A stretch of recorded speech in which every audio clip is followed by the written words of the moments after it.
Academy. And so you might be interested in that.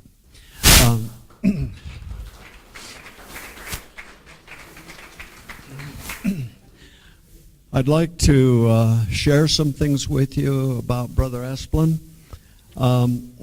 He served a mission for the Church of Jesus Christ of Latter-day Saints in South America. It was Guatemala, Panama, and Colombia. And I think all of those are probably all separate missions now. Reminds me of mine. I went to Tennessee, Kentucky, and West Virginia. They're all separate missions now. So that kind of dates us how long ago that was. After his mission, he went to the University of Utah. And then after that, he went to the University of Virginia.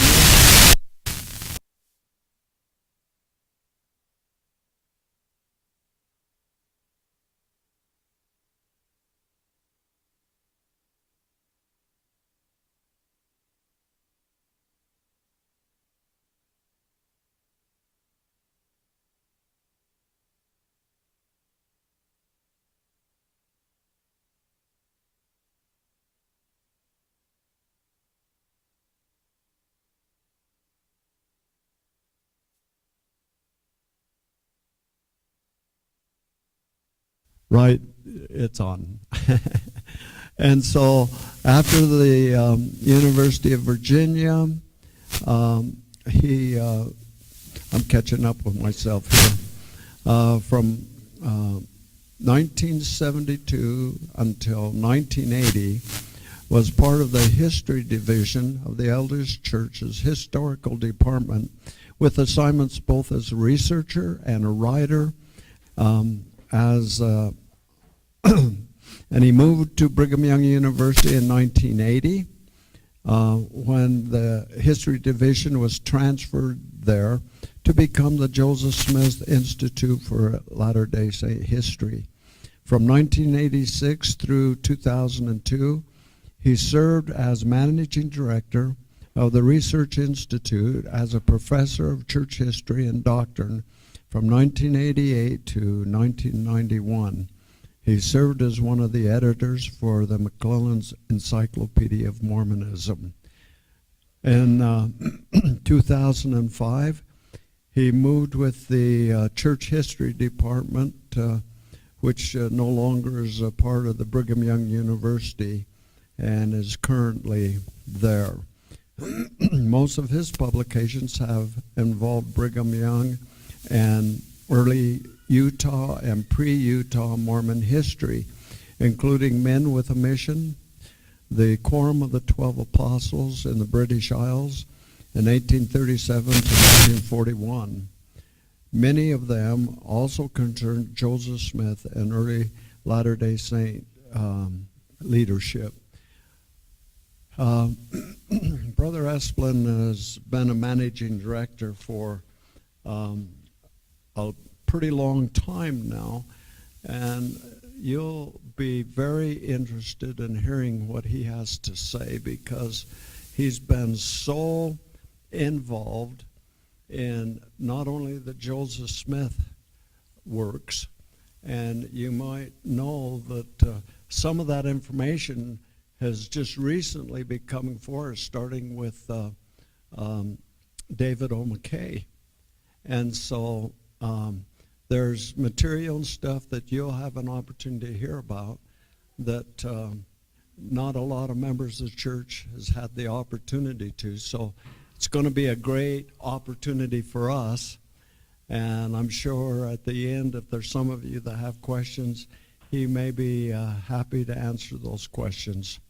But we'll turn the time now over to him. I could have told you a whole lot more. I got a couple of pages of his bio, but I don't want to take the time away from him and what he's really here for. So we're going to turn the time over to him now.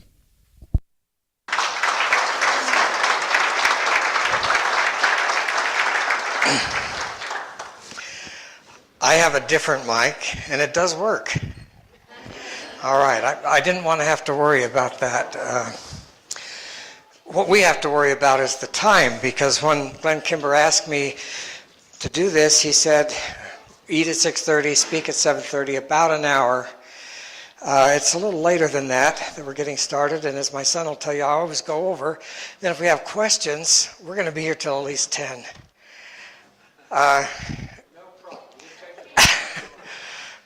When the tables start to disappear and part of the people, we'll know it's over.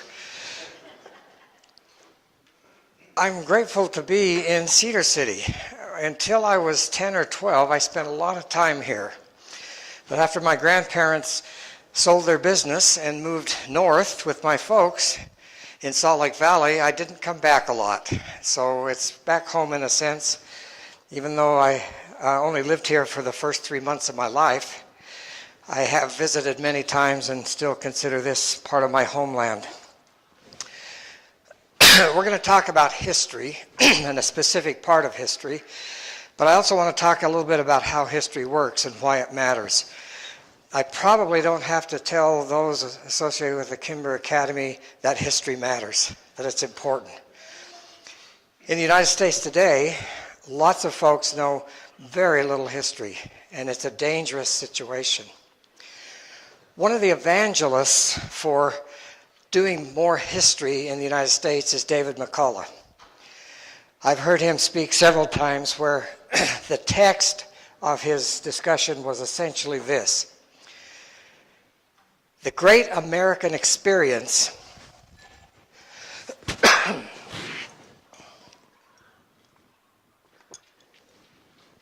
thanks, Glenn. The great American experiment and being uniquely American, inspired, different than other countries. What it means to be American is only one generation deep. And if we do not teach our children and our grandchildren what it means to be an American, then the whole experiment is lost. And that's true also of what it means to be a Latter-day Saint. If we don't teach our children and our grandchildren why it makes a difference, why we're not just another Christian group, then the whole purpose of the restoration is lost. And history is part of understanding who we are as Americans or as Latter-day Saints. Back when I was a young scholar, 1978, President Hinckley, Gordon B. Hinckley of the Quorum of the 12, was a member of the Quorum of the 12 who had an assignment to be a liaison or advisor from the 12 to history, the church historical department.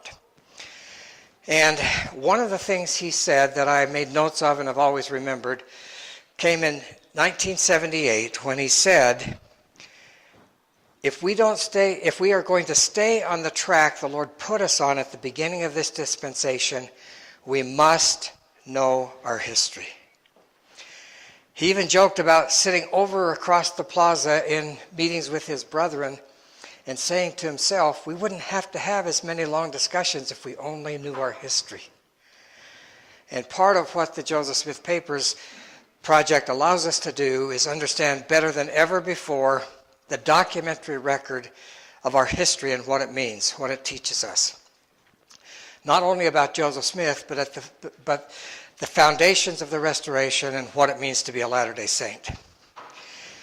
Now, the church today has a wonderful new church history library. And it invites everybody to come in and enjoy learning about your heritage. All Latter-day Saints, many non-Latter-day Saint scholars come there. The first person to speak in the new church history library was in May of 2009, before the building was dedicated in June. And that person was David McCullough. He was in town in Salt Lake City to give a commencement address at the University of Utah. And because of his friendship with Larry and Gail Miller, Larry had passed away, not too much before that, but Gail was with us that evening. We had the chance to bring him into the church history library, gather our professional folks, and have him address us as the first person to speak in that great building. He said some interesting things that afternoon. He said, knowing something of our history and of the purpose of that building, "You are caring for a national treasure here." The story of the Latter-day Saints, of Joseph Smith, of Brigham Young, and that incredible migration is a great American story. I say that as a lapsed Presbyterian. It's a great American story. You are doing something of enormous service for your country, not only for your church and for this community. You are doing the Lord's work because this stuff matters. And if we don't do it, we're not fulfilling our responsibility as citizens, not just as members of the church, but as citizens, because history does not stay alive unless it's looked after. So part of what we're doing is looking after the history. What David McCullough has spent his life doing is looking after the history, bringing it back to life and back to remembrance, and encouraging people to be engaged and involved in understanding what it is that makes us who we are, individually and collectively. One other thing that he said that day resonated with me because I'd had a privilege similar to his. He said, "The greatest thrill for somebody like me is to sit in an archive," in this case it's the Massachusetts Historical Society, "and hold before my eyes, at the same distance John Adams held before his eyes, a letter from Abigail pouring out her heart to her husband who was away on national business." What a thrill to see that tangible connection to the past. I spent 5 years of my first 8 years as a professional working in the church archives down in the dusty tomes. And some of them hadn't been tended for decades. I opened things that hadn't been opened since Brigham Young boxed them up for the move south in 1858. And getting those documents and reading them for the first time in sometimes 100 years, certainly in generations, and trying to understand what they mean is a powerful experience. We can share some of that tonight, the documents of what they mean. So what I want to do is talk about why we're doing the Joseph Smith Papers, give you some images of wonderful documents from Joseph Smith and his life, and then finish with a few of the things we've learned about Joseph Smith through this opportunity. And hopefully I can do that quickly enough that we can indeed have some time for questions. That's sometimes the best part of the evening if we can do that right. Now, I think to begin, I want to say that I want to acknowledge first that without the Larry Miller family, without the passion Larry had for history, without the resources of the Larry Miller Family Foundation, we could not do this. My salary has always been paid either by BYU or by the church. But most of the folks I work with are hired by a budget provided by the Millers because they cared about the history, and they continue to make this possible. What is this? It's the opportunity for the first time in our history to have a dedicated group, a large group of scholars, men and women, professional skills as document specialists, as archivists, as historians, as editors, collectively learning from these great documents. And they are great documents. One of the first things we filmed for the Joseph Smith Papers never saw the air because it got aired at a meeting with the church historian Marlon Anderson and Marlon Jensen and Larry Miller. And Larry didn't like something. Actually, Elder Jensen didn't like something I said. That got fixed too. But the point that our young historian was making was Joseph Smith was a powerful figure, and he lived an incredible life, and he accomplished wonderful things. And all we have left are some crummy documents. And Larry said, "Crummy documents? Those are cool documents. You can't call those crummy documents." Because it was the documents that pulled him in to know that he had something he had to do to make those documents available. Now, the church cares about them. The church underwrites our website. It provides us a building. It provides our computer and copying infrastructure. But the church, without the partnership of the Millers, could not have invested what this takes to do what we're trying to do with Joseph Smith. And what are we trying to do? We're trying to do for Joseph Smith the same thing that has been done for the last 50 plus years for the Founding Fathers. The very first professional, modern documentary editing project was begun in 1943 when a man got a vision that Thomas Jefferson's entire work that survives in documents ought to be gathered and made available in professional editions for scholars and other people to use. Julian Boyd laid the foundation. He started in 1943. 7 years later, he published the first volume. It still goes on. We're doing for Joseph Smith what others have done for Benjamin Franklin and James Madison, Thomas Jefferson, John Adams, and that's what I'm going to talk to you about tonight. Now, we're going to use the screen as an opportunity to kind of highlight a few concepts, but also as an opportunity to see some documents as we do that.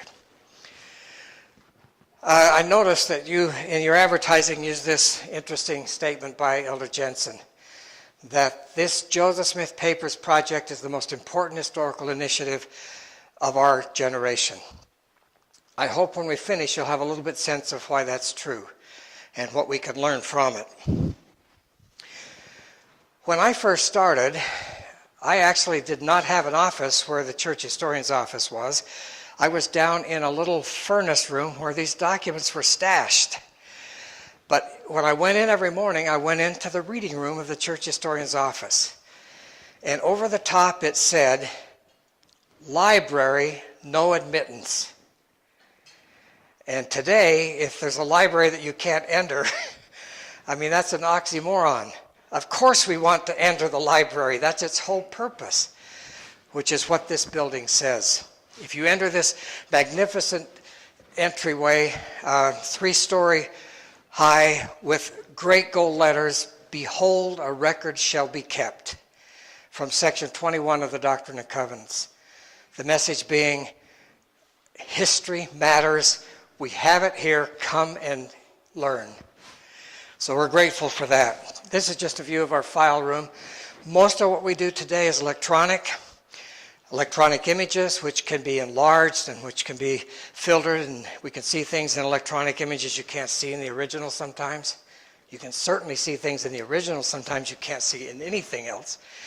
But we do have hard copy files for every document that gathers together what we know about that document. So what are the Joseph Smith Papers? It's a collection of all the known Joseph Smith documents, gathering them, preserving them, making them available in modern scholarly editions. That's our purpose, which is the same purpose others have had for other founding fathers and other great American figures. We locate all the Joseph Smith documents. We go far and wide finding documents, and we continue to find them today.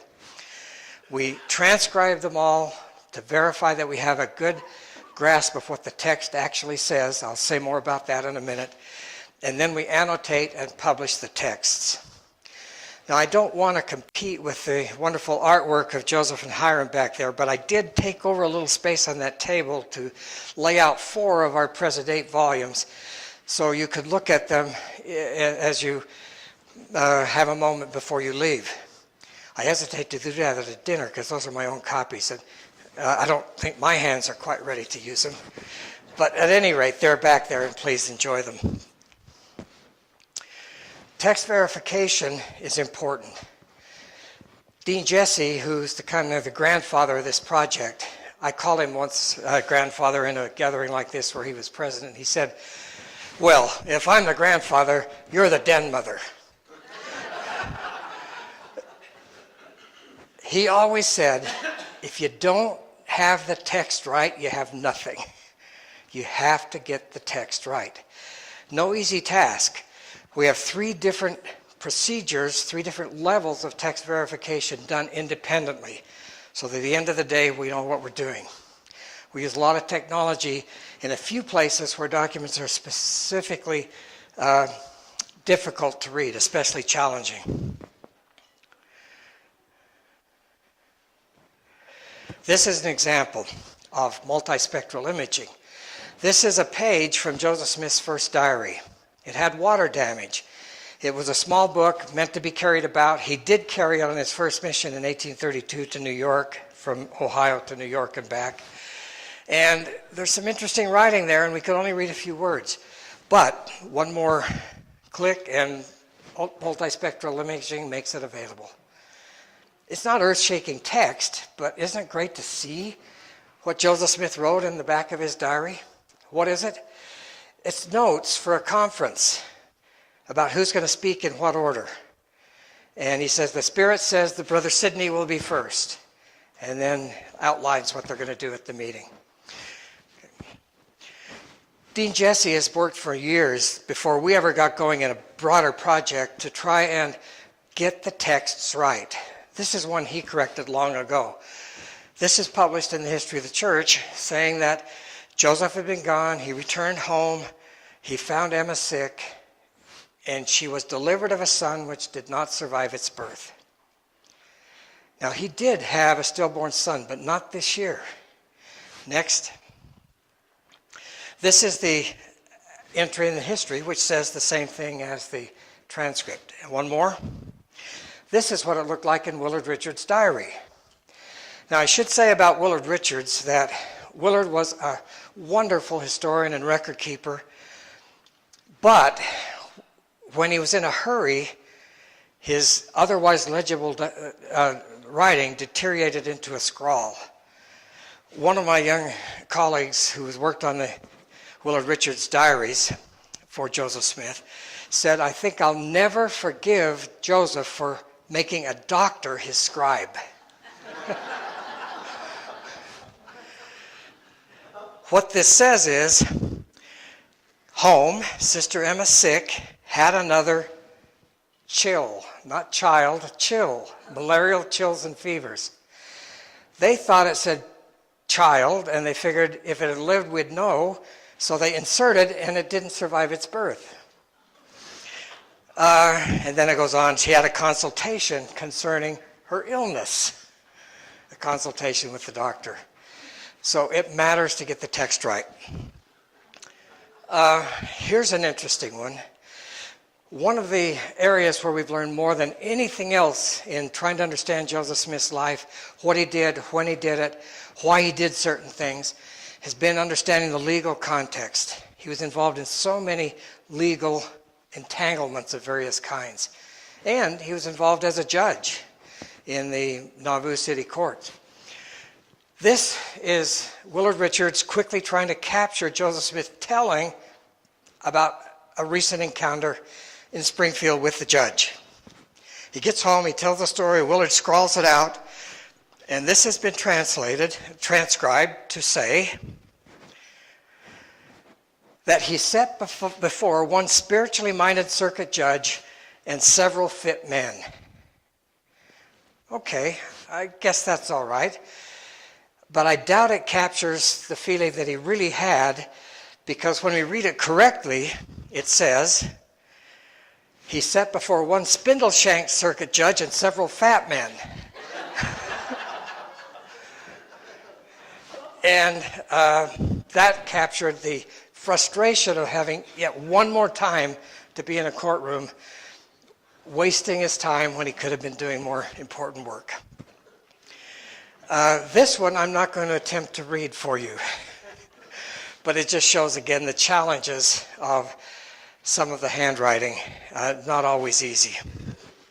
Here's another example of a document that doesn't read itself, has to be read very carefully. And even legible things will have places where people have transcribed them inaccurately, because they did not know the context or the people involved. And we've been able to learn enough about the time and place and people to get those things right. Now, we're not going to be perfect, but we're 99% right. One more, please. And this one is an example, which we're not going to worry about the text because it doesn't matter for our story, but this was John Whitmer, the first church historian, called by Joseph Smith to be the historian. Not willing to do it when Joseph first asked him, he said, not unless the Lord gives a commandment, which was the early word for a revelation. So he got a revelation, calling him as a historian, and he kept a history. Later in the history, he found a passage that he didn't want people to read, and he crossed it out.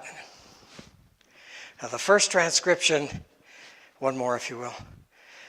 I don't know if you can see all that, but the point is, it's a nonsense sentence, but that's the way the best people could make of the crossed out part. One more. Here's another one. For thou shalt thereby do a mission, thy wife is better. Well, that makes a little sense, and more sense than the first one. But the next one is what it really says. For thou shalt surely die a martyr, thy cup is bitter. Thy cup is bitter. We not only know what it says, we know where it came from, we know its context. And this kind of stuff doesn't figure it out by itself. It takes this team of people with dedication and sharing and collaboration so that we have text we can trust. Okay. Why do we do this? To make available the primary historical documents so that everybody can understand Joseph Smith and the beginnings of Mormonism better. It also protects these documents, but really the biggest and most important thing is to actually make them available so people can use them. Not only can use them, they have to use them in order to be credible because they're easily available. Now, I can attest to the fact that this works. I'll tell you very quickly my own story with documentary editing long before I was connected to any of this in just a moment. The importance for scholarship is it encourages more and better scholarship and ensures that people writing about Joseph have to use the right sources. Now, to give you an example of how it encourages better scholarship. When I was at the University of Virginia doing my master's degree in history, I stumbled onto a project or a topic in a seminar that became my master's thesis. And it was totally lucky that I ended up on Benjamin Franklin and his young life. I, as a graduate student, dragged my wife and then 2 children to Philadelphia, where a lot of the Franklin papers were, to the New York Public Library, to the National Archives. I did my obligatory circuit of Benjamin Franklin resources. And then I went back to the University of Virginia Alderman Library and had right at my fingertips 11 volumes of the papers of Benjamin Franklin that covered the exact years I needed. That's what was published at that time. 3 times that many is published now, but I was able to write that better and quicker and actually get out of that and go on to something else because of documentary editing, because people had done Benjamin Franklin. Okay, one more. This is a testimonial of a historian who says his experience personally and in the field is that these comprehensive editions of Jefferson and Washington and others means that good writers without deep historical knowledge can write great history for broad audiences, for all of us, because they have these resources. And many of the great books on early American history rely on what's been done in these documentary editing projects. Okay. Thomas Jefferson, George Washington, Benjamin Franklin. Those are 3 of the founding fathers and founding projects of documentary editing in America. Testifying before Congress to try and encourage Congress to give a little bit more money to support this sort of thing, David McCullough said this: what has been achieved with these great publications is of an exceedingly high order. Countless historians, such as myself, and biographers and scholars and students have drawn on them And he went on to say, I haven't included that he could not have done the works he did, for example, 1776, had he not had access to these printed, carefully edited documents. Okay. Here's another testimony before Congress. The most lasting and significant effort to preserve our national heritage and institutions upon which our political system rests are these documentary editing editions. Think about the Latter-day Saint experience. It's with Joseph Smith that we can do the same thing. So that's why this is worth it. And as I mentioned, President Hinckley said very much the same thing many years ago. We have to understand history if we're going to stay on the track the Lord put us on. How does it work then? We find all the originals, and then we collect them together and transcribe them, and then we publish them. And once they're published, people can write books. And they don't have to go to every archives themselves. They don't have to read all the old handwriting. They don't have to transcribe laboriously all these things. They can have something they trust and use it. One more. Here's an example of some of the things written about Joseph Smith. Even Rough Stone Rolling, which appears there, and even though Richard Bushman, my colleague as a general editor of the Joseph Smith papers, had access to some of the Joseph Smith papers, even his book will be better next time he or somebody else does it, because this group of books was all done before they had access to this shelf that is being built of Joseph Smith documents that everybody can read and use and understand. So when the shelf is done, it'll look like this. It'll actually have a couple more volumes than that, but essentially that. The colors represent different series, and we'll go quickly through the series so you understand what they are. These are published by the Church Historians Press. We were in negotiation with some national presses when the brethren, that is members of the Quorum of the 12 who advised church history, and Elder Marlon Jensen, the church historian, decided on a different plan. We're going to create our own imprint, and it will stand for two things. Latter-day Saints can trust it because it will be published by the church. Scholars will learn to trust it because it will contain our very best scholarship. And that's what the Church Historians Press imprint on these is beginning to mean to people. Okay. We met the quality requirements and standards of the National Archives Commission, which oversees this sort of thing. So in 2004, we received the official endorsement that this is quality scholarship that can be counted on. And the national reviewers that comment on our works when they're published and when they're reviewed have all found these to be meticulous scholarship that can be trusted. From a Latter-day Saint point of view, we're not masking who we are, but neither are we trying to defend Joseph or build a case for Joseph. We're trying to understand him. We're just putting out the documents and helping every reader be able to use them and understand them. One quick nod to the website. A lot of folks don't have the resources or the bookshelf space or the interest to buy that whole set of books. I hope a lot of people will one day, but you don't have to lay out the money to use all of our resources. It's all available on our website, or will be. Year by year, this is getting deeper and richer. We've got a place where you can browse the papers and find the documents. One more. When you get there, you can see the document and an image of it.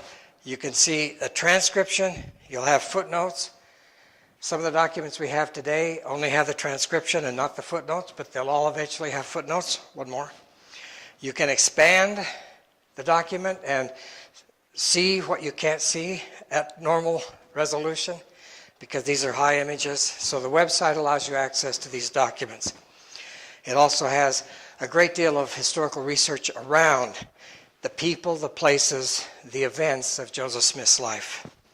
So we provide chronologies and biographical and geographical directories and glossaries and other tools. The purpose of this is to help scholars have resources to write about our history intelligently and accurately. Any educated Latter-day Saint can enjoy these, can benefit from them.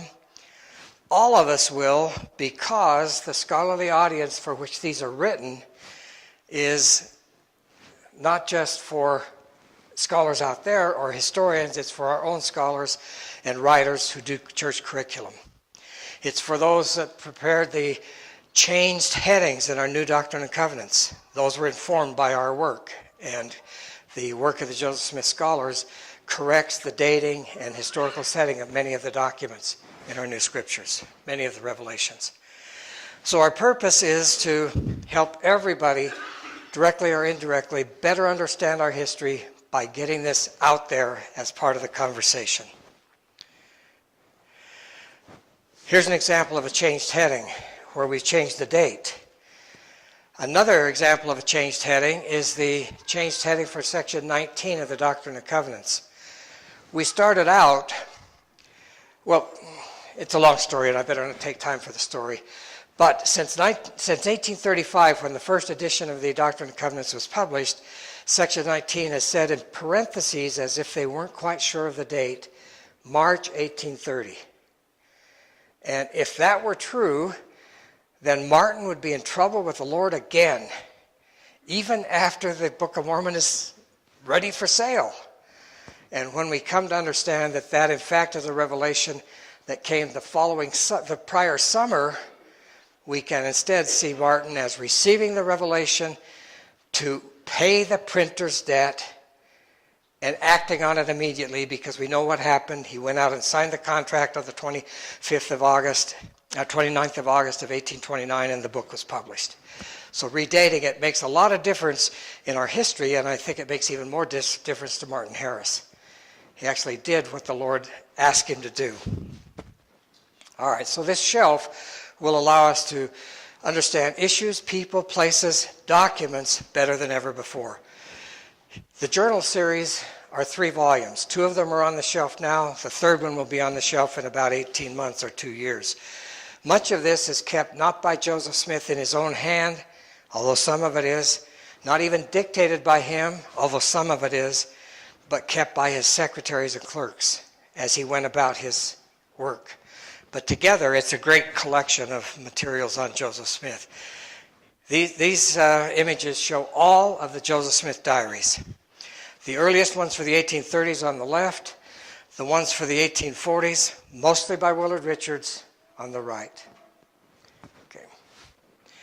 And here they are again in a little different view altogether. Those are the Joseph Smith journals. And aren't we glad we have them? Don't we wish we had some for the dates when he didn't keep a journal? Yes. Some of them have very intricate drawings, not only words, but that's rare. The history series brings together all the accounts of the first vision, for example. It brings together the several efforts Joseph made to tell his story. We could have a profitable half hour on the history series. It's very important. It's also published. The 2 volumes are on the shelf. I didn't bring them today. You can read those, and you can read them on the website next year. Here is the multi-volume history of the church.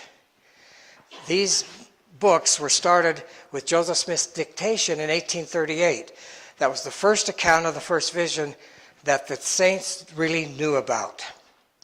It was dictated by Joseph, written down in these books in 1839 in Commerce, before it became Nauvoo, Illinois, and became, before it was done, a stack of books that was published in the Times and Seasons in Nauvoo and the Deseret News in Utah. These are the books that B.H. Roberts edited in the History of the Church, 7 volumes that you can buy today and that many people have. Then we have the Revelations and Translation series. We have published the earliest manuscripts. Until 6 years ago, the earliest Revelation manuscripts we had for most of our early revelations was the printed copy in the 1833 Book of Commandments. Today, because the First Presidency went through their holdings and let us have access to all the Joseph Smith materials, We have the very book that Oliver Cowdery and W.W. Phelps and John Whitmer used in Missouri to publish the Book of Commandments. And the big book back on the table in the back is a facsimile edition of every page of that Revelation book, showing how it's marked up before printing. Marking up and changing the words of Revelation? Are you serious?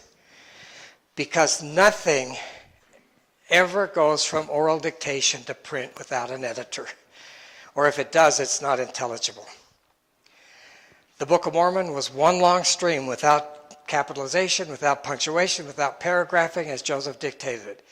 The printer inserted the paragraphing and the capitalization and the periods to make it readable. So the Revelations were edited and then published in 1833. We're publishing the earliest editions during Joseph Smith's lifetime, the print editions, and go ahead. Let's go through these quickly. These are just more things that we're publishing on our website. All of these are available on the website. You can go to the website and read the 1835 Doctrine and Covenants, the 1833 Book of Commandments, or you can look at the manuscripts. Right now, we're in the midst of preparing the Book of Mormon manuscripts for publication. In cooperation with the Community of Christ, we're publishing the complete printer's edition, which survives intact, and we're publishing the 28% that survives of the original Book of Mormon manuscript. So the printer's manuscript is complete. We're doing that first, and we'll do the others. This is from the original manuscript, back one. And it got damaged because they put it in what they thought was a safe place, which wasn't. It went into the cornerstone of the Nauvoo house, and when they took it out a generation later, it had been badly damaged by water. So much of it does not survive. Okay, one more. This is one page out of the manuscripts of the Revelations. You can look more at the book back below. This is the first time the Revelation on eternal marriage was written down, July of 1843. This manuscript will also be on our website in a year or two. The Joseph Smith Papyri. That's been on display a couple of times recently, but on our website you can see all of the fragments that survive, and you can see, one more, transcriptions of the Book of Abraham that didn't come necessarily directly from the papyri, but that are related to them. Okay, one more. Minute books, letter books, the administrative records. It sounds dull, but there is wonderful stuff in those books, and we published a series of those. The one we're working on right now is not a minute book of the church, it's a minute book of the Council of 50, which the First Presidency has given us access to for the first time, which we're preparing for publication for the first time. One more. Legal and business, I mentioned that. We'll just go quickly through this, but the legal and business papers are very important and provide us with a great number of additional insights into Joseph Smith's life that we never had before. For example, there's been a big debate about whether Joseph Smith escaped from prison, so he was a fugitive from justice after Liberty Jail, or whether he was let loose. Well, how about this little legal and financial paper? The deputy sheriff, who was supposed to be watching them the night they escaped, signed a note obligating Joseph Smith to pay a certain amount for the horse that he escaped on. And a little later, that man went to Nauvoo and he got his payment. So in my mind, that's settled. He was allowed to escape. Some people in Missouri thought so too, and they tarred and feathered and rode out of town on a rail the sheriff, who was badly injured. One more. The document series just saw the light of day in print for the first time this fall. The first two volumes are on the table in the back. These will integrate chronologically from the beginning, 1828, through Joseph Smith's life, the revelations, the minutes, the letters, the licenses, some of the legal papers, so that you can follow month by month as the history unfolds the powerful story of the restoration. I'll just say one more thing about that, and that's a comment one of my colleagues made about his volume that just got published 2 weeks ago. What's the most important thing, Matt Godfrey, that you found in doing this volume? What will Latter-day Saints find from this that they didn't know before? He said, well, we all know something about the Missouri persecutions. We've all had an understanding of the sacrifice and the loss that all that meant to the saints. But when you see that thing unfold month by month, document by document, as Joseph Smith learns for the first time and tries to give counsel and receives revelation and sends instructions, you have an emotional and detailed understanding of that you didn't ever have before. It's the best story we've ever had of a very sad tale, but a very powerful tale that's part of who we are as Latter-day Saints. So the documents draw together from lots of places to bring into one whole chronologically the story of Joseph Smith. Here's just a sample of one of the really neat documents that Frederick Williams did under Joseph Smith's direction to give counsel to the Missouri Saints about how to construct the city of Zion. And then one more, we'll also do the printed documents. This is Joseph Smith's platform when he ran for president in 1844. A very interesting story that I had the chance to tell to a bunch of Illinois government leaders a few weeks ago in Nauvoo as we celebrated the reenactment of Joseph Smith's extradition hearings, sponsored by the Illinois Supreme Court, if you can imagine. Very interesting time. All right, we're going to conclude this part by looking at a few documents very quickly just to give you a sample of the kinds of things you'll find on our website or in these books. Okay. This is an interesting document. Most of you will have seen this at some time or another. David Whitmer owned this, and he described it to people that visited him as the Anthon transcript. Characters copied out of the Book of Mormon that Martin Harris carried to New York for the scholars and that Anthon saw and commented on. Well, we came to understand first that this is not written by Joseph Smith.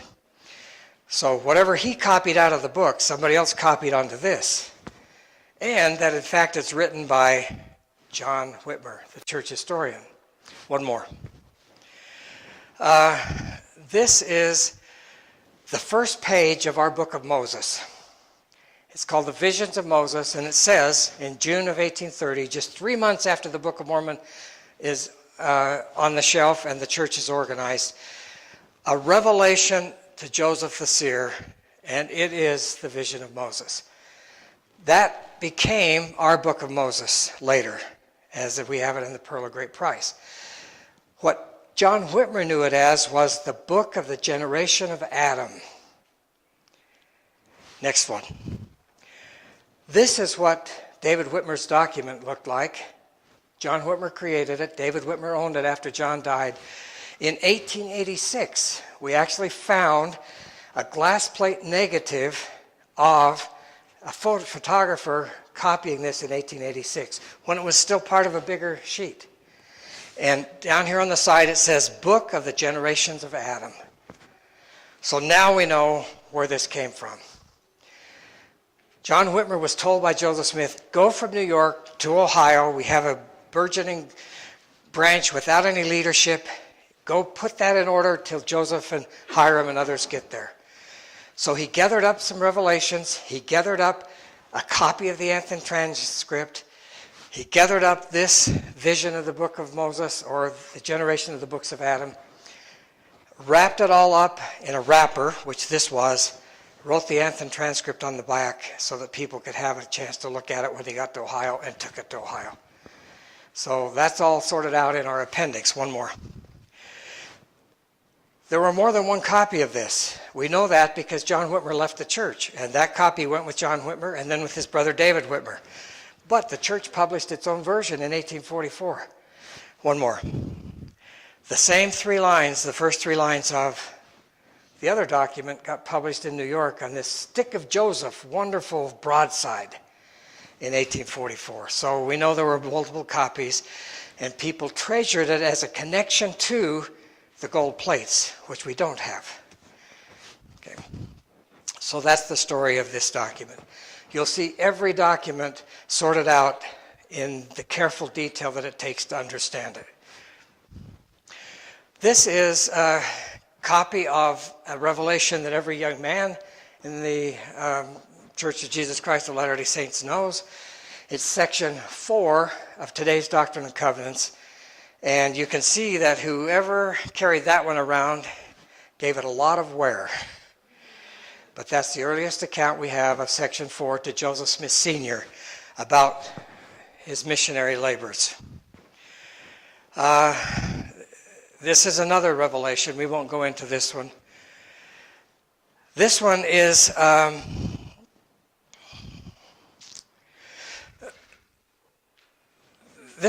interesting document that helped us understand a little statement in the history of the church that goes like this. Joseph is in Harmony, Pennsylvania, anxious to translate the Book of Mormon. He needs a scribe. He doesn't have one. Emma's helped him. Emma's brother Reuben Hale has helped him. And now, according to the history, on the 6th of April, Oliver Cowdery arrived in Harmony, Pennsylvania to be my scribe. On the 7th of April, we did business. On the 8th, we began to do our work in the book. This is the business they did.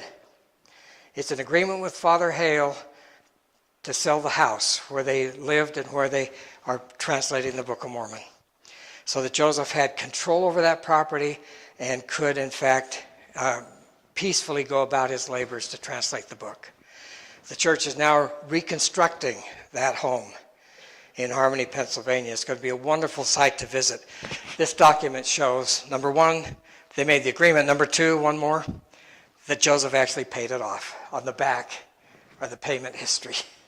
One more. Here is an agreement with Martin Harris.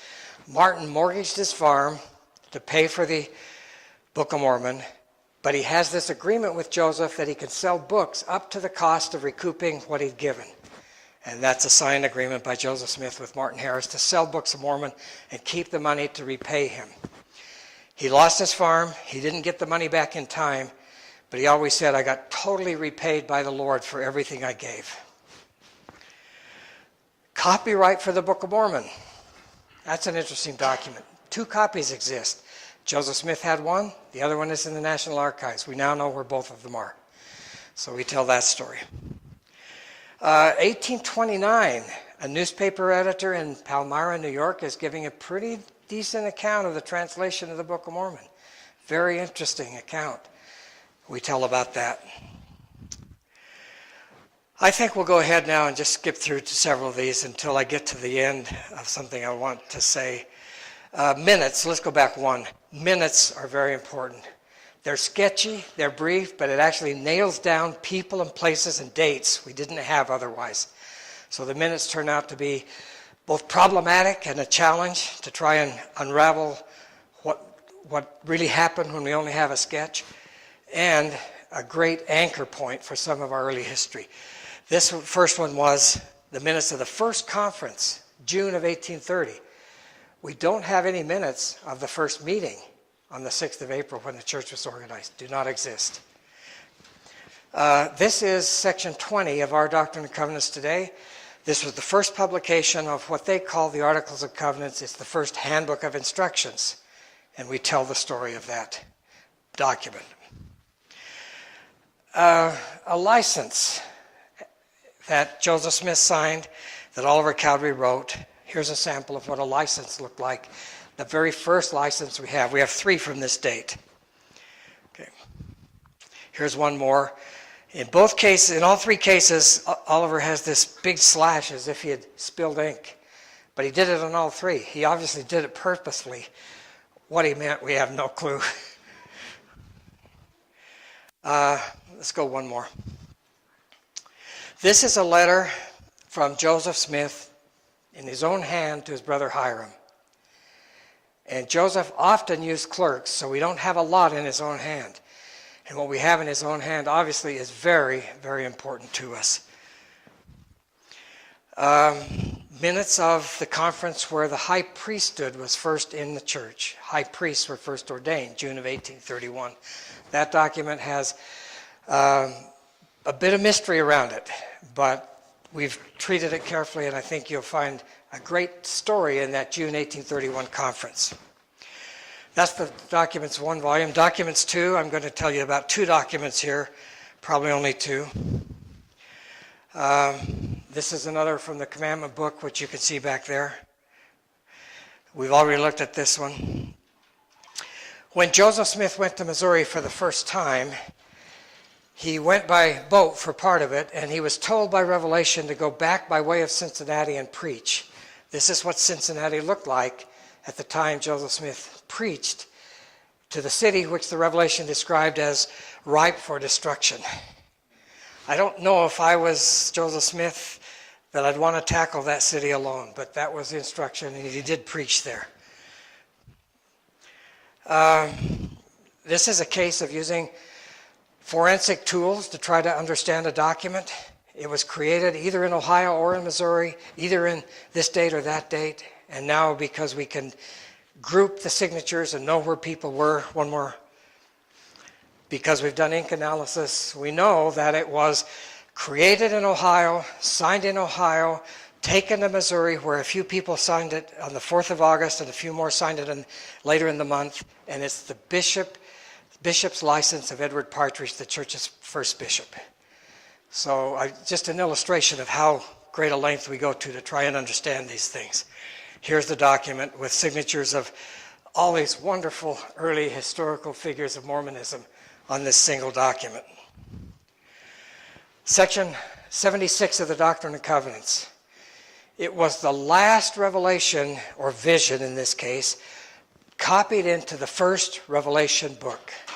It was the first revelatory manuscript copied into the second Revelation book. And both those copies are back in that facsimile edition. So section 76 back then was simply called the vision of the degrees of glory. Let's skip this one. Now, Joseph Smith wrote 2 letters to his wife in 1832 in his own hand. And again, this is so rare that these are very precious.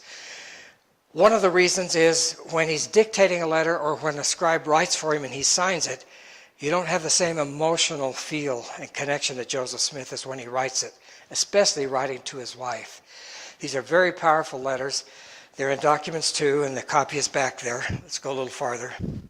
This is a day before envelopes, a day before stamps, so you save enough space on the back to fold it up and make a cover out of the sheet. It's got to go in a single sheet because the postage is calculated by sheet, and that's the way it went from where he was back to Emma. Now, this is an interesting story. This is the Pearl Street house in a boarding place for merchants in New York City. Joseph's first trip ever to New York, accompanying Newell K. Whitney, the church's bishop, on a merchandise buying expedition. And Joseph went out with Bishop Newell K. Whitney and did some of the purchasing, and then he thought, I'm not a merchant, he knows these people, he knows these products, he's got to make all these decisions. I'm going to walk the streets of New York. And then he went back to his hotel room and he wrote to Emma a very powerful letter of his reaction to seeing New York and whether or not he thought the Lord was pleased with the grandeur he saw as well as the problems of humanity that he saw. A very powerful. We have a description, by the way. We found a newspaper account of this Pearl House back one more that describes it on the very season when he was there and tells about it in detail, how it was the busiest place in New York City for merchants, how families weren't welcome, only merchants were there. It's a great, great story. And here's the letter. Goes on for several pages. Let's go more.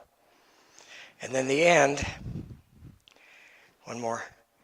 Again, you see the wax seal to close it and the clerk's file marks when they filed it, notations there, and the address. So you will find treasures in the Joseph Smith papers. Now, I'm torn between trying to say a thing or two about Joseph that we've learned from all this and leaving time for questions. Maybe I'll try to do just briefly both. One of the things we've learned is that at the beginning, without revelation, there is no story. Because the revelations were so central and because of so many of them, we were going to treat the revelations totally apart from these other documents. But when you do that, we realize that the only thing they kept at the beginning were revelations. That was more important than the letters, more important than anything else to keep the word of the Lord. Latter-day Saints at the beginning didn't really apparently understand that Joseph himself might have something to say worth keeping.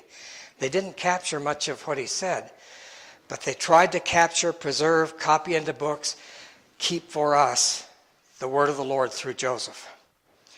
And, to borrow a phrase from Richard Bushman, the biographer, nobody believed the revelations more than Joseph.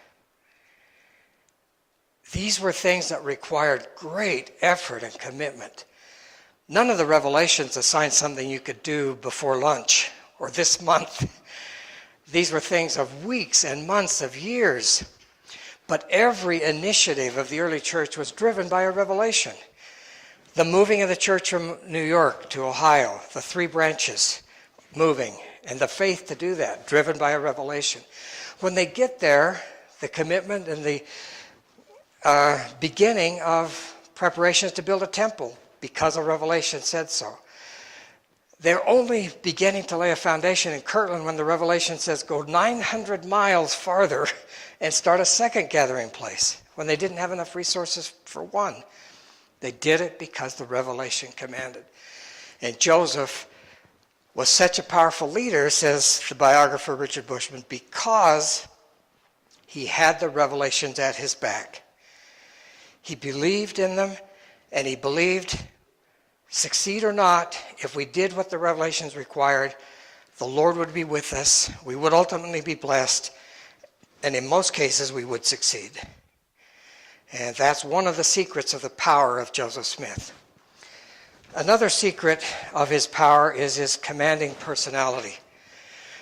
One non-Mormon who knew him as a young man in New York and then observed him later commented in a print about the power of his personality. He reached for a comparison that made sense to some of his readers, a local group, and he came up with a particularly imposing figure that many of his readers knew. And he said, I've only really known 2 men that had this presence, so-and-so in our community and Joseph Smith. He said this, Joseph Smith looked as though he was born to command, and he did command. I'm going to give you one example of Joseph Smith as a leader, as a commander of men. This is from his diary, and it's Willard Richards trying to capture down his remarks of an event that happened earlier that he's now talking about.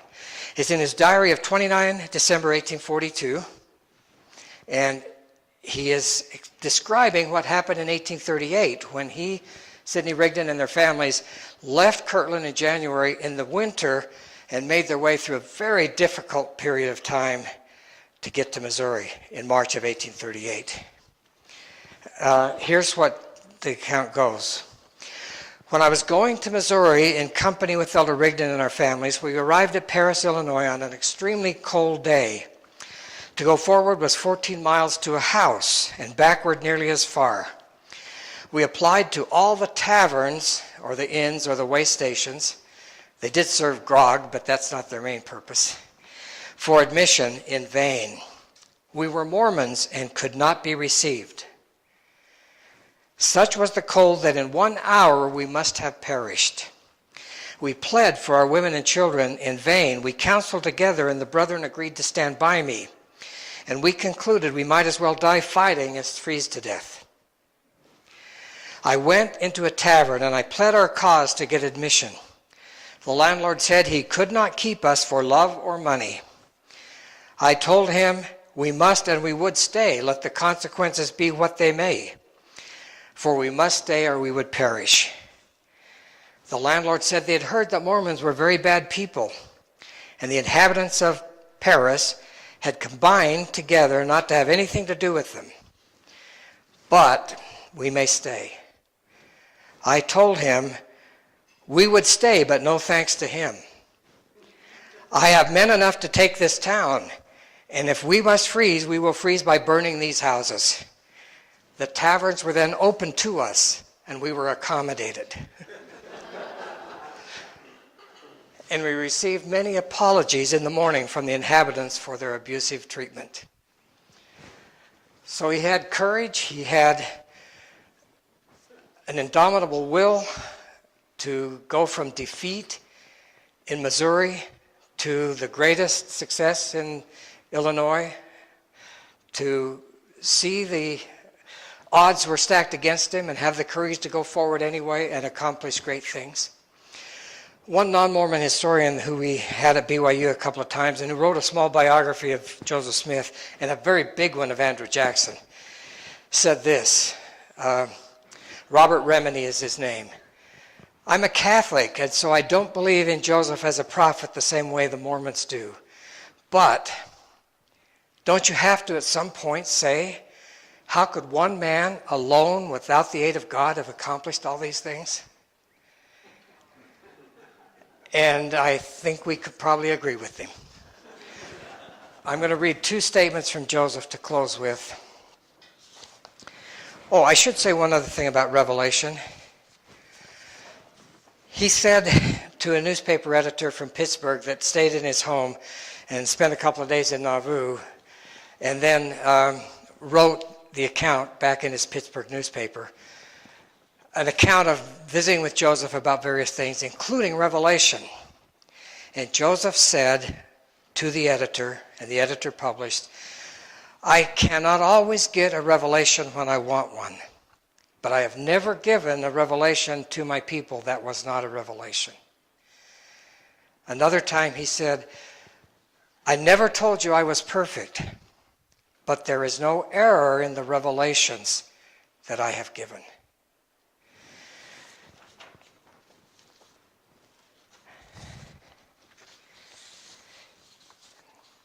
Wilford Woodruff's diary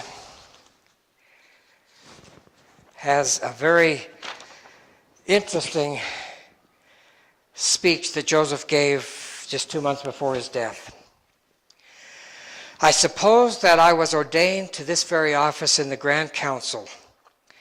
It is the testimony that I want that I am God's servant, and this kingdom, and this people his people.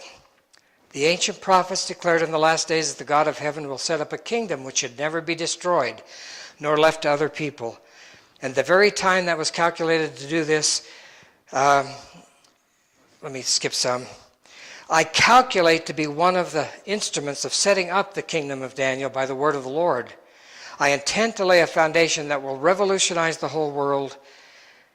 It will not be by sword or gun that this kingdom will roll on, but the power of truth is such that all nations will be under the necessity eventually of obeying the gospel. 1 month earlier he said this, and we'll close with this. You never knew my heart. No man ever knows my history. I cannot do it myself. I shall never undertake it. If I had not experienced what I have, I should not have known it myself. But this much I will say, I never did harm any man since I've been born in the world. My voice is always for peace. I cannot lie down until my work is finished. I never think evil of any man or think any harm of my fellow men. But when I am called at the trump and weighed in the balance, you will know me then. You will know who I am. He understood from at least the time of Liberty Jail that he would not live to see 40. That's the language he told Lyman White. You may put it down as a prophecy, but do not tell it until I am gone. When Lyman learned that Joseph was dead, he was in the company of Wilford Woodruff and others, a mission of the 12 in the East, and Wilford wrote it down, that Joseph knew his end was near. He sometimes said, I don't Some of the saints feel that Joseph Smith cannot be killed. I mean, after all, he got out of Missouri. If you can get out of Missouri jails alive, what danger would there be in Illinois? It is true, I have had for a time in my life the privilege of God's protection until such and such was accomplished. But when my mission is done, I'm as lief to die as any man. Not only as lief to die as any man, but destined to give his life for his testimony. He prepared for it, he lived well, he died well, and it's our great privilege through these documents to learn more about that and to have our own sense of how this history unfolded at the beginning of the dispensation of the fullness of times. Thank you.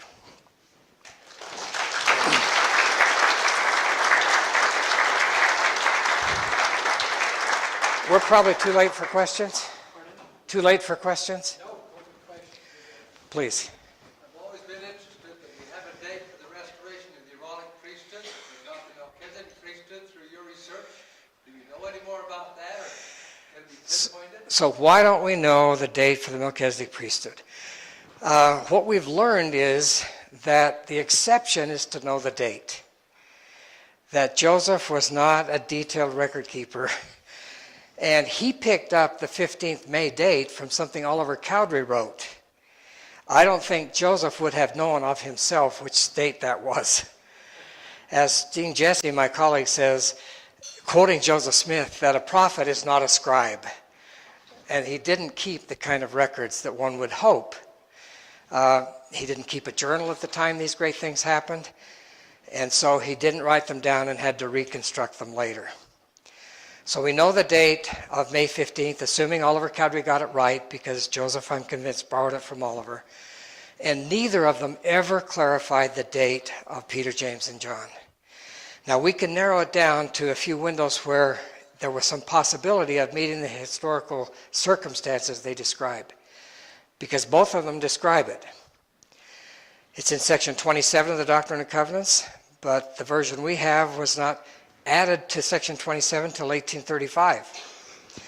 It's in section 128 of the Doctrine and Covenants, but that's Joseph Smith's letter in 1842 because he's hiding to avoid arrest to be read to the saints.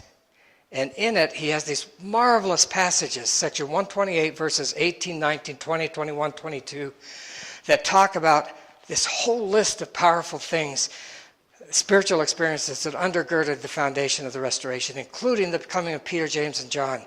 He never gives us a date.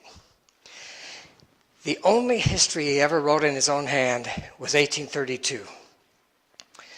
And that history is a marvelous history of the first vision, a very personal account of the Lord forgiving him of his sins that he personally felt weighted down by. In that history, he starts out with 4 things he's going to accomplish. He only writes the first 2 of them. Essentially, the first vision and the coming of Moroni. He never tells us about John the Baptist in that account and Peter, James, and John. So he laid out a plan. He didn't finish it. We do not know. Yes? Well, I can speak on that. I got a bit of a small preface to this. In 2005, my wife and I had an opportunity to spend a weekend in Independence, Missouri. And in 2005, there was a conference held about the Joseph Smith papers in the church there for a seminar. And in that conference was headed by people of BYU. I wanted to know if you were there. I was not at the 2005 one, no. Okay, and in that conference were many people from the Hedrickites, the Historical Society. It was, by the way, the John Whitmer Historical Association annual meeting. Was it? I think that's the one. Well, it was held in the church house. Right. Okay. And I've often gone to that meeting. I did not go that year. Okay, was that must have been after the starting of the Joseph Smith papers had already got Yes. going, and they were trying to enlist other people in the historical societies and others. Okay, is that Right. correct? What that was going? So Larry Miller met with us in March of 1831. I live in the 19th century. March of 2001. And when we gave him the pitch that we needed some help, my colleague Ron Walker said, "But you have to understand, Larry, there's a little risk in this because it's not approved yet." Well, Larry had already risked his entire fortune in business to buy the first half of the Jazz, to buy the second half of the Jazz, to build the Delta Center. Larry said, "I think I can manage that risk." 1 month later, it was approved. So 2001, April, it was approved by the First Presidency in Quorum of the 12. One of the things that we did is we visited with the Hedrickites on the Church of the Temple lot that they had there. It was a missionary that spent a great deal of time explaining to us why we were wrong as a church and where we went astray. When you went through those papers, I believe you correctly pointed out, and I want to know if this is true, that the high priests were designated when Joseph Smith was alive. Is that correct or not correct? Yes. Okay. Well, that was one of the main things that he tried to point out to us is why, we had gone further astray. It was interesting that those same people that evening, the Hedrickite people, the societies of the historical people, the community of Christ, all believing in Joseph Smith, were there to support that position of writing the Joseph Smith papers. I just thought that was interesting. It is. We have had marvelous cooperation from the community of Christ. Their archivist, their historian, their church leadership have been wonderful to work with. We've just finished a year ago a formal arrangement by which we agree in legalistic terms on all the way we'll work together, and then every time we need something, we just sign a little addendum to our master agreement. And that's how we got the permission to do the publication of the printer's manuscript, which they own. So they've been great partners. I will say that the Hedrickite Church, the Church of Christ Temple lot, as they're sometimes known, have been a little less helpful. And it's not that most of their members would be less helpful, but the one elder who has the documents we need has not been particularly helpful. And we have copies of certain things for which we'd love to have better copy, but he won't help us. I think I spoke to him. I think you did too. All right, another question. Okay, Okay, I was just wondering, the Constitution of the United States is about 60 years older than some of these early documents, give or take a little bit of time. What is the church? I had one of my uncles, Frank I. Koyman, used to be an assistant church historian with Joseph Fielding Smith, and he took me into some of the inner sanctums when I was a little sprout. But these documents are getting ancient. What is the church doing? I know our federal government has got volumes of wonderful history that's turning to crumbs. And most of the paper back then was acidic based and is getting eaten up by the fact that it's old and the way it was made. Is the church doing any kind of conservatory efforts to make these things maybe last another 100 years or yes. whatever? Excellent question. I will say that the earliest papers are better than the later papers. They're made more of linen instead of pulp. And so the earliest papers are weathering very well, although some of them were damaged before we ever got control of them. The church has invested a great deal in having the right environment and the right circumstances for preserving these things. The presiding bishopric some years back wanted us to build a new place for the records way out in the West Valley of Salt Lake City, where land wasn't so expensive and where we could take care of them. Yes, we'd take care of them, but it wouldn't be in the heart of the church campus. And the brethren not only wanted to take care of them, they wanted it to be where people could use them. This building I showed at the beginning, it's got some nice offices, but the offices are tacked on to the vaults. And the building is essentially a series of vaults. And those vaults are temperature controlled, humidity controlled. The coldest of them are below zero vaults, where certain things like audiovisual things go. The warmest of them are 55 degrees. The humidity, again, is just right to stabilize the paper. So they're stored under the very best circumstances. We have good technology. We are connected to the national people. We've helped pioneer some of the techniques. We also have a conservation lab where they can deacidify, where they can rebuild books, and a lot of resources have got into protecting these. The other way to protect them is don't use them as much. So we're imaging them, and even the Joseph Smith papers uses mainly the high-resolution images, and only for our final third-level verification against the original, or when we have specific questions that only the original can answer, do we get the originals out. The rest of the time, they're in their temperature, humidity controlled vaults, and we're dealing with images. One more question. This has to do with... Let's get the one behind you first. Has there ever been an official photograph or painting of Joseph Smith? You know, that's an interesting question, and the answer is we don't really have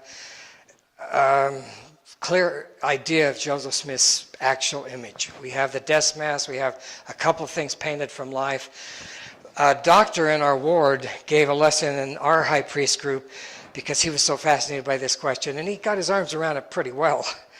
Every few months, another candidate shows up as a possible daguerreotype of Joseph Smith, but they just don't hold up under scrutiny. We do not have, even though he had a chance 2 or 3 times to possibly have been the object of a portraiture in a daguerreotype or an ambrotype or a tintype, we don't have any knowledge that he did that. And we do have one painting which we believe we can identify as painted by a good painter, Rogers, that Joseph actually set for. We also have the profiles done by somebody who was not a portrait painter, and that gives us some other clues, but we don't have what we'd like to have.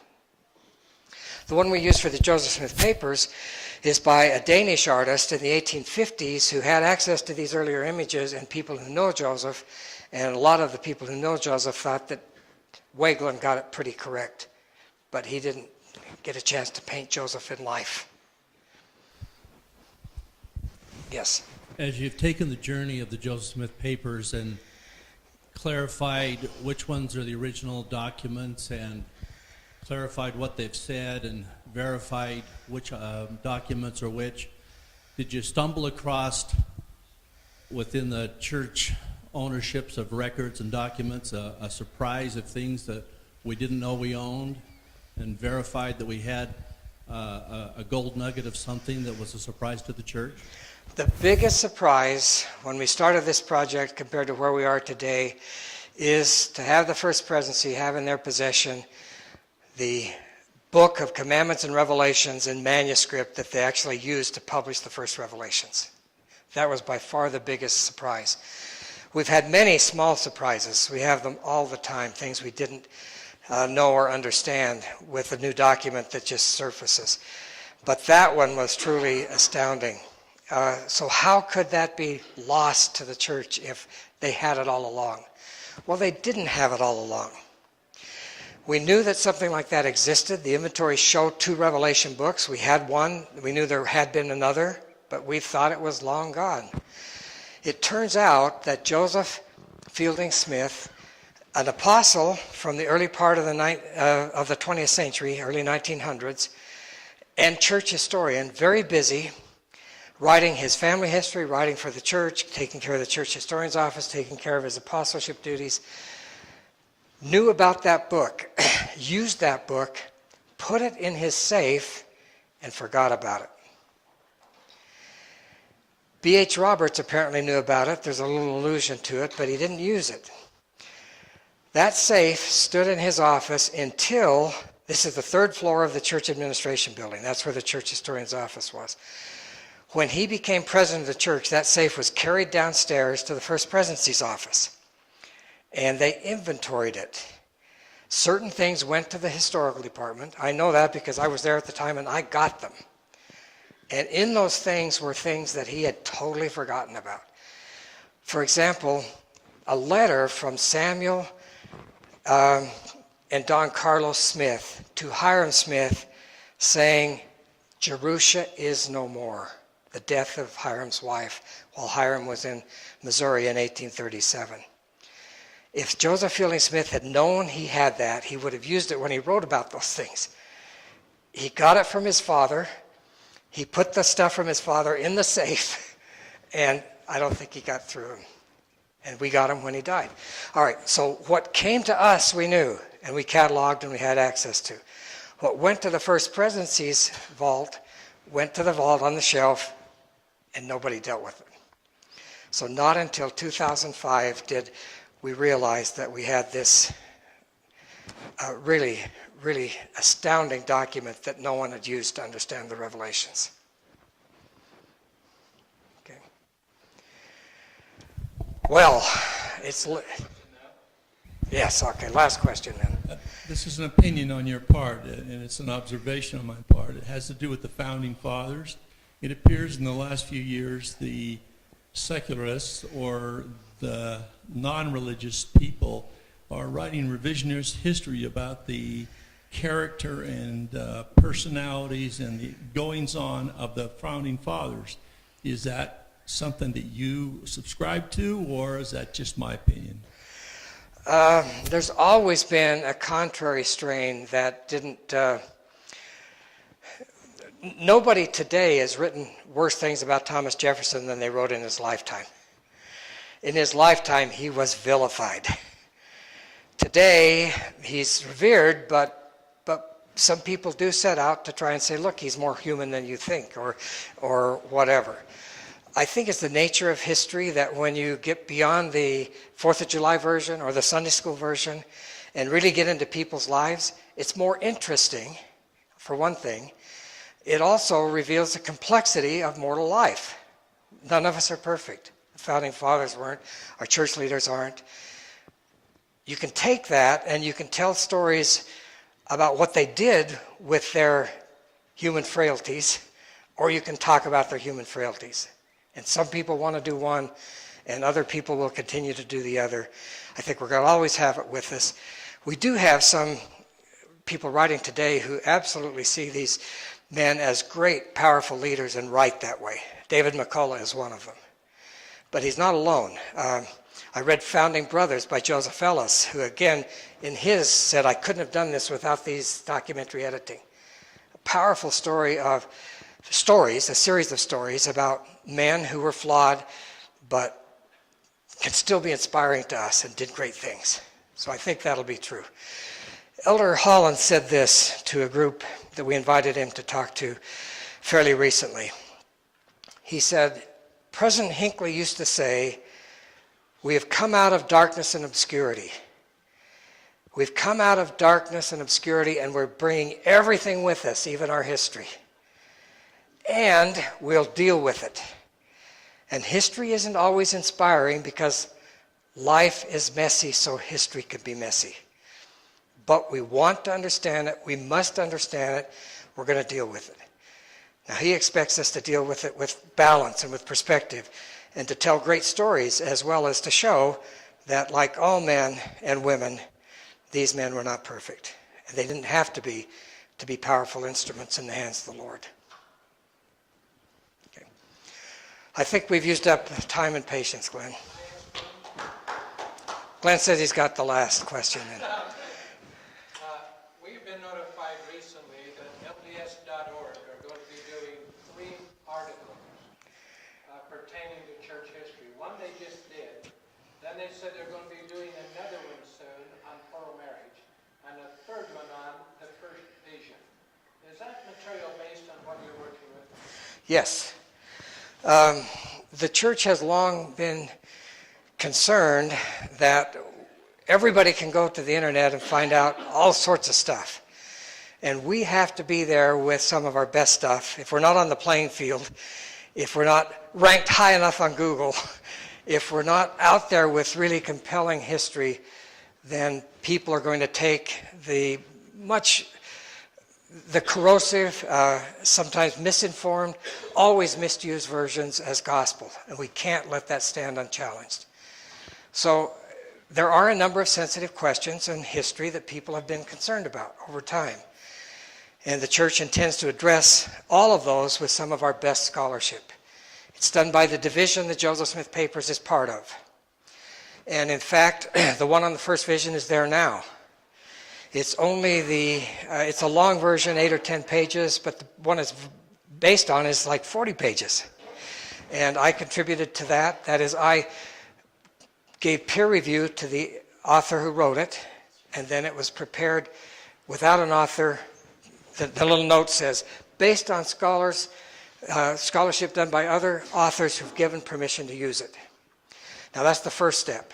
So you can go there right now to the first vision, and you can see a wonderful summary of all the accounts of the first vision, and it links to the Joseph Smith Papers website so you can read the actual documents. And then later we'll actually give you the Joseph Smith first vision scholarly treatment in the long article, and that's not available yet. But that's out there. The one on novel plural marriage is being refined. I happen to have it in my inbox. There will be one on plural marriage in Utah, one on plural marriage after the manifesto, one on the book of Abraham. The one on race and priesthood is up there now. The one on Are Mormons or Christians is up there now. First vision is up there now. And where is up there? It's interfiled with all these other gospel topics on LDS.org where it says gospel topics.